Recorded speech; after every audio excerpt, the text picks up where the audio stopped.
Sean, let's start with remembering the vision that our founders had for this country, that we would be a country of laws, not of men. But every single day that we see more and more evidence coming out about how President Biden and his administration are politicizing the Department of Justice to serve their own personal and political interests ahead of the interests of the country, we can recognize that they are directly and intentionally undermining that very foundation of our democracy, which is the rule of law. And they're doing it in two ways. Number one, specifically to go after political opponents, namely Donald Trump supporters.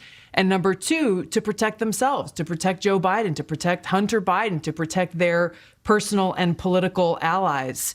The American people need to recognize very clearly what is happening here, the threat to our democracy, and we have to make the decision to put a stop to this, to not allow this to go on, because otherwise we'll find ourselves in a situation in the United States of America where this is now the new norm. Whatever party becomes the party in power will say, hey, look, the last guy did this. We can use the power of law enforcment. Right, we can use our Department of Justice to go after political opponents, and that's not acceptable in this country. But and I agree with you. If the FBI is weaponized and politicized, that's a problem. DOJ, I think, has been. I don't think we have equal justice or equal application of our laws as of today in America. That's extremely dangerous to this democratic republic. It is.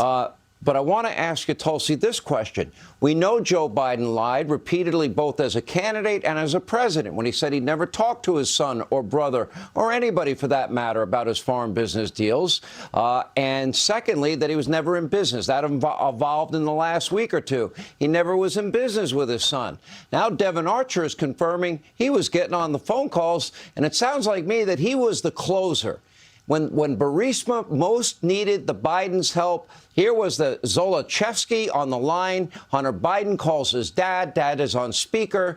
And sure enough, what they needed done, the firing of the investigator Shokin, happened.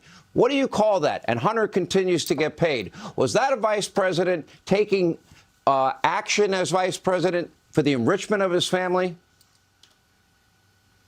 It sure looks like that, given the evidence that we are seeing. You take all of the facts that you've just laid out, coupled with since when does the Department of Justice work on the weekend to send out a routine memo to expedite getting this guy Devon Archer into jail, and then retracting it on a Sunday afternoon, saying, oh, no, actually, we didn't really mean to do that, and he should be allowed to testify before Congress.